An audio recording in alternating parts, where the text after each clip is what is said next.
Com o fim da humanidade decretado por Eren Yeager, os titãs colossais das muralhas Maria, Rose e Sina avançam para a destruição total da Terra. Agora, quem irá conseguir parar o nosso garoto Tatakae em meio a esse caos?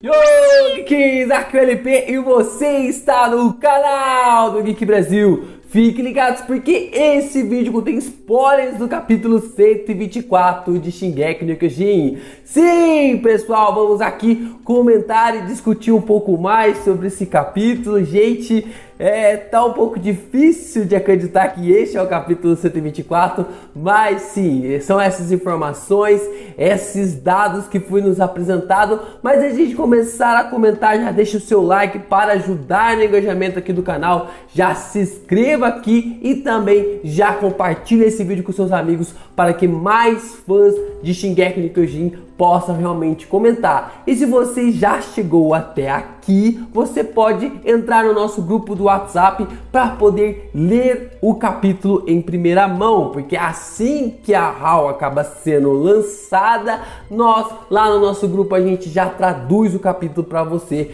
poder ler em primeira mão. Então entra no nosso grupo lá, Esquadrão 104, a gente discutir mais teorias, conversar bastante. E para a alegria de poucos e para a tristeza de muitos, mais um capítulo focado na Gabi. Tivemos mais um capítulo focado na personagem tão controversa. Eu, particularmente, a opinião do LP aqui, não tenho muitos amores por essa personagem, mas eu também não apoio esse hate infernal pra cima da guria. Mas a gente começa a entender alguns aspectos que vai levando em questão o nome deste capítulo, que acaba sendo levado como o nome de amizade, como algo de interligações, né? Como uma reconciliação. E durante todo esse capítulo nós iremos entender isso basicamente de tudo que acontece. O primeiro ato que a Gabi acaba tendo neste capítulo é que nós pensávamos que o próprio Reiner, né, Isayami, como sempre, começa realmente a nos trollar. Nós pensávamos que o Reiner seria salvo pela Gabi, mas é a Gabi que acaba salvando o personagem. Ela acaba levando ele até um certo local e nesse certo local ele passa a descansar. Ele que está cansado das batalhas e das surras que ele acabou tomando sempre do próprio Eren, mas durante todo esse aspecto e vendo esse descanso que o próprio Reiner está tendo, a gente não tem a conclusão precipitada se os próprios shifters ou os próprios portadores conseguem ainda se transformar em titãs. Não dá para se ter certeza ainda neste capítulo se ainda tem essa possibilidade, se a própria Ymir passou todo esse quesito para o próprio Eren ou se é o próprio Eren agora que consegue dar essas possibilidades. A gente não consegue ter essa conclusão, já que o próprio Reiner basicamente pediu água, ele quer um tempo ali para descansar, para poder realmente recuperar as suas forças para uma próxima batalha, para uma próxima luta ou não. A gente não sabe agora se realmente esses portadores podem se transformar em titãs e cada vez mais isso fica uma incógnita gigantesca na história. Outro ponto bem interessante para a salvadora da pátria ali do povo de Marley é que a Gabi também salva a Kaia. Sim, a família ali Brawl que está escondendo, a gente viu ali nos últimos capítulos o próprio Niccolo levando a família ali da Kaia, né, da família também, os pais da Sasha, para se proteger, para realmente fugir daquela muvuca, daquela guerra, daquela batalha envolvendo a Marley e também a Parades. Eles acabam sendo pegos por alguns titãs que estão aparecendo naquele exato momento. Mas a família Brawl e aqueles meninos que estão acompanhando eles conseguem meio que fugir, mas Kaia acaba ficando para trás. E uma questão bem interessante acaba acontecendo.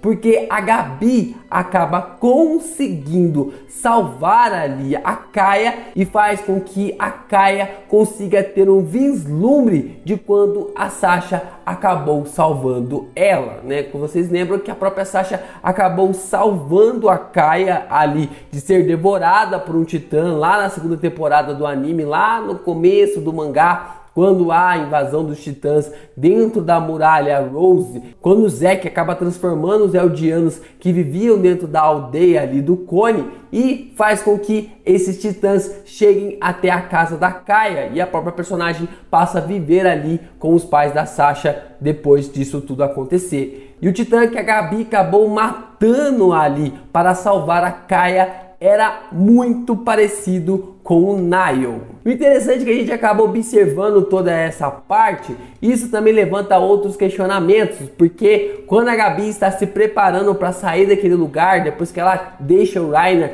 descansando, ela, pelo que parece, está olhando para um espelho, e nesse espelho dá um paralelo com o Eren.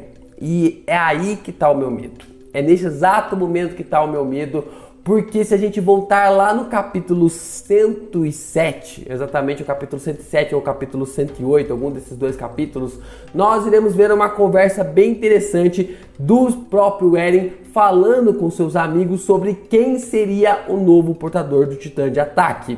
Tudo isso fala que o próprio Eren acaba levantando esse questionamento. Eu vou trazer um vídeo mais específico sobre isso para a gente poder conversar, discutir mais sobre isso. Vamos discutir também na live que deve sair na terça-feira que vem sobre o capítulo, sobre essas discussões, para a gente falar mais ainda sobre tudo isso. Mas nesse aspecto que o próprio Eren acaba levantando nesse ponto de vista sobre restar apenas mais 5 anos de vida dele ali, que ele precisava passar o Titã para uma pessoa de confiança, mas que não podia ser um dos seus amigos e não queria passar para um dos seus amigos, levantou-se o questionamento de que a própria Gabi fosse essa pessoa e, sinceramente, me bateu um medo muito grande. Eu prefiro não acreditar nisso. Eu prefiro não acreditar nisso. Eu já achei meio complicado esse capítulo. O final dele já me deixou um pouco mais feliz, mas durante todo o trecho do capítulo eu fiquei um pouco mais angustiado com todas essas coisas que poderia acontecer, porque o Isayama tem tanto foco para fazer ali, tanta história para contar, ele decide focar mais uma vez na Gabi e isso acaba deixando os próprios fãs muito frustrados com todas essas circunstâncias que acaba levando cada vez mais foco para essa personagem. Mas tudo isso, pelo menos neste capítulo, foi justificável até o momento. O porém é se o Eren decidir passar o Titã de Ataque para a personagem. Eu já tinha trazido para vocês um vídeo sobre o próprio Kruger, falando sobre alguns personagens que são capazes de queimar o mundo com apenas o olhar. Eu já tinha falado para vocês do próprio Eren, do próprio Kruger, do próprio Grisha e com certeza a Gabi se encaixava nesse requisito que o Kruger havia levantado. Mas nesse vídeo eu não acreditava nem na possibilidade dela assumir o Titã de Ataque, mas vendo esse ponto de vista e observando toda essa fala do próprio Eren no capítulo 108, eu começo a ficar com muito receio desse ponto e de todo esse desenvolvimento que o próprio Isayama deu para o personagem depois do time skip. E as coisas começam a ficar mais interessantes quando a própria Gabi acaba encontrando o Armin e a Mikasa. Mas calma lá que eu vou puxar essa parte lá no final, porque ainda tem muita coisa pra gente conversar sobre este capítulo. No final do capítulo 123, nós observamos que a Mikasa estava tendo um flashback ali do próprio Eren, de como ele havia dado muitas e muitas chances para a humanidade, e tudo isso acabou realmente levando o Eren para o seu plano final.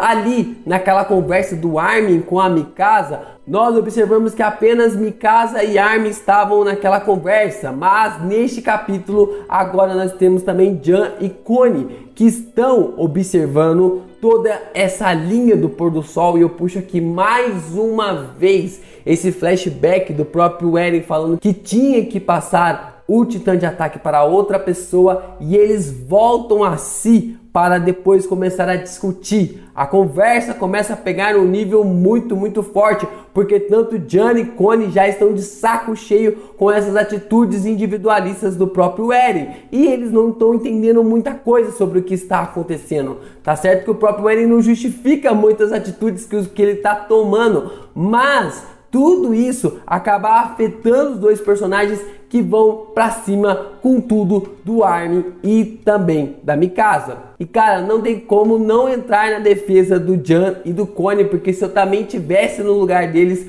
com certeza tomaria as mesmas decisões. Claro que eu estou totalmente a favor do plano do Eren, eu quero que o Tremor continue, eu quero ver o que o Eren é capaz de fazer, mas como eu já falei, como eu não sou uma pessoa maluca, eu não tiro as justificativas tanto do Jan quanto também do Connie. E a segunda melhor parte do capítulo que eu acabei lendo aqui do mangá, com certeza, foi o mundo da Helena desabar. Cara, ver o desespero no olhar da Helena, de ver o terror dos titãs, não tem preço, não tem preço ver tudo isso que está acontecendo com a personagem. E por mais que ela torcesse, por mais que ela gostasse do Zack, ver todo isso, né, tudo os seus planos junto com o Zack cair por terra, realmente não tem preço. E se já não bastasse ver ali o seu tutor caindo em frangalhos, agora toda a torre ali que Helena estava acabou sendo cercada por vários titãs irracionais que foram transformados pelo próprio Zack. Olha que coisa interessante. O Zack, que havia transformado esses Eldianos para conseguir ali ser uma artimanha, uma arma contra o próprio Eren se ele se revoltasse, ou até mesmo contra a Marley ali se viesse atacá-los, eles acabaram se voltando contra a Helena. E ela acabou sendo salva não diretamente, mas sim indiretamente, porque o Shed acabou realmente salvando os recrutas que haviam espancado eles, e vários titãs acabam sendo massacrados ali pelas tropas, pelos soldados que estão fazendo a guarda ali daquele prédio. E no meio do combate, o Armin acaba reconhecendo um dos titãs irracionais como comandante Pixis, e ali ele decide acabar com a vida daquele titã que um dia foi seu comandante. É claro que vaso ruim não quebra tão fácil, né? A gente pôde no capítulo passado não observar isso, mas nesse capítulo ficou claro que o Float viveu e já entrou de cena para bater de frente com o próprio Jan, né? Que não tá nada feliz com a vida do próprio Float, né? Dele estar vivo. E o próprio personagem, o Float, acaba chegando e apontando uma arma na cabeça da Helena, falando para a personagem recolher todos os voluntários. Sim, Float ainda acha que está no comando, e eu quero ver quando ou o que vai acontecer quando Mikasa e Armin conseguirem bater de frente com os ideais do Float.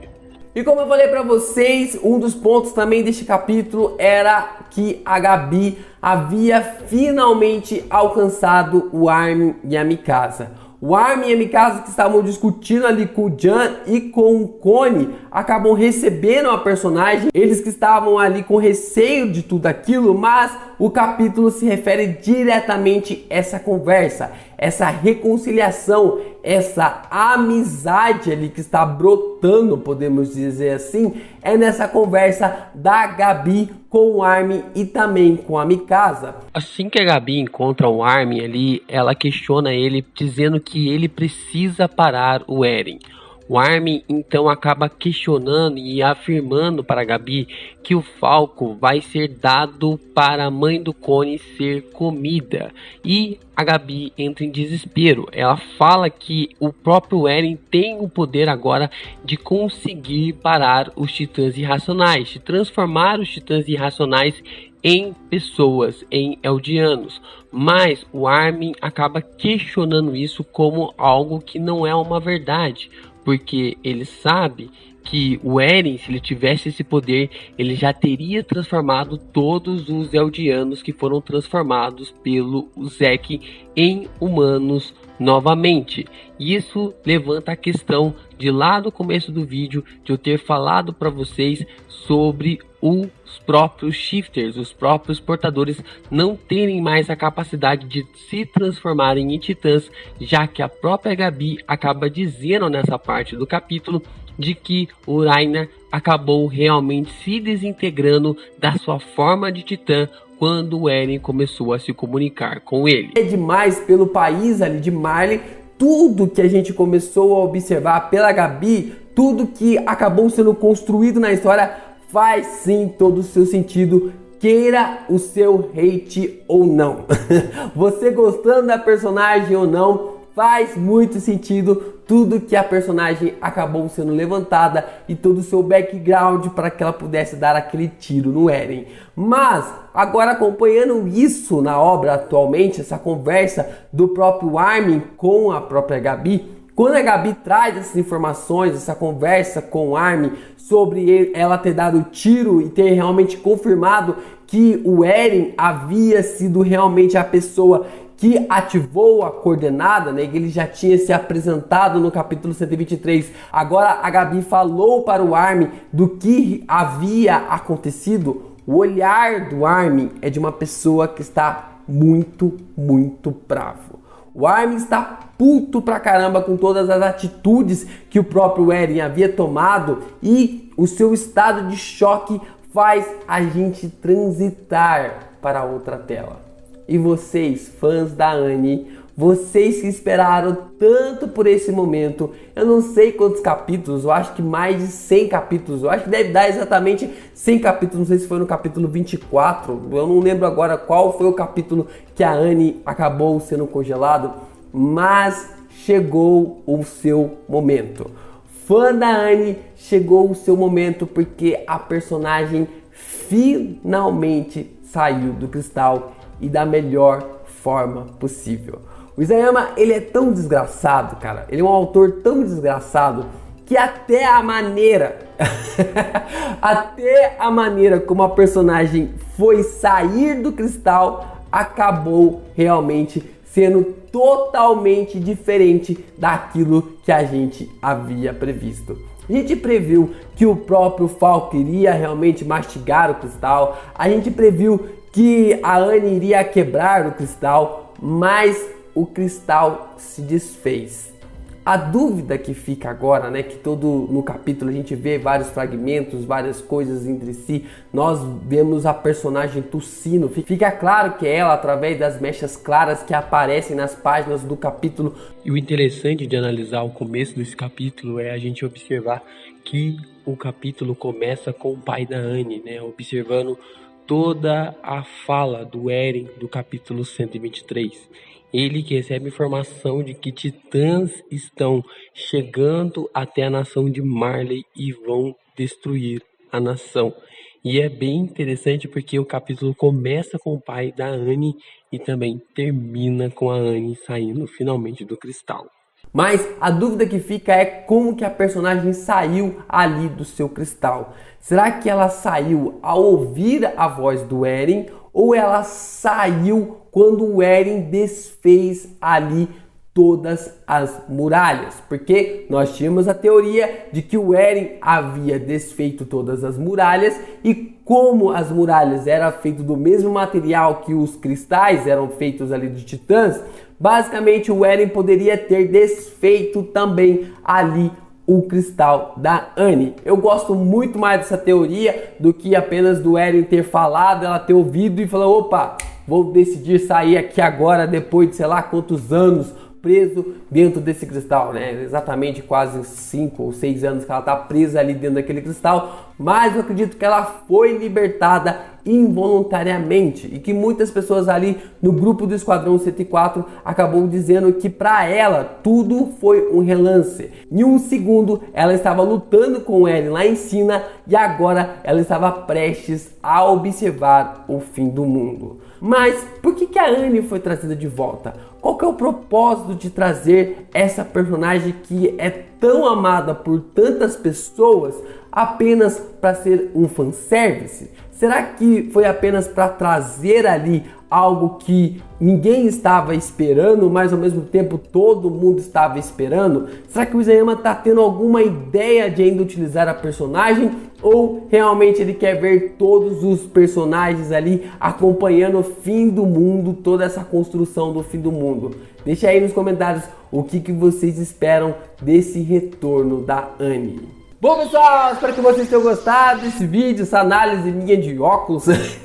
Tá um pouco um brilho na minha cara, eu vou ver o que eu consigo fazer aqui para não ficar esse brilho aqui na minha cara. Mas agora que eu estou de óculos, estou conversando com vocês, eu consigo enxergar até melhor essa análise de Shingeki trazida para vocês de primeira mão, para conversarmos um pouco sobre tudo que acabou rolando, o que você gostou desse capítulo, o que você não gostou. Deixem aí nos comentários para a gente discutir ainda mais. Você pode entrar no meu grupo lá no WhatsApp, Esquadrão 104, para a gente discutir mais coisas de Shingeki no Kyojin e falarmos ainda mais sobre este capítulo. No comentário fixado desse vídeo tem um link para o meu jogo Filmes e Emojis, e é lá que você pode ajudar o canal do Geek Brasil a permanecer no ar. Você jogando 10 minutinhos por dia, você ajuda o canal do Geek Brasil como se estivesse doando R$1 sem tirar um centavo do bolso. Então vai lá na Play Store, baixa o jogo Filmes e Emojis e ajude o canal do Geek Brasil a permanecer no ar. Isso é tudo, pessoal! Valeu!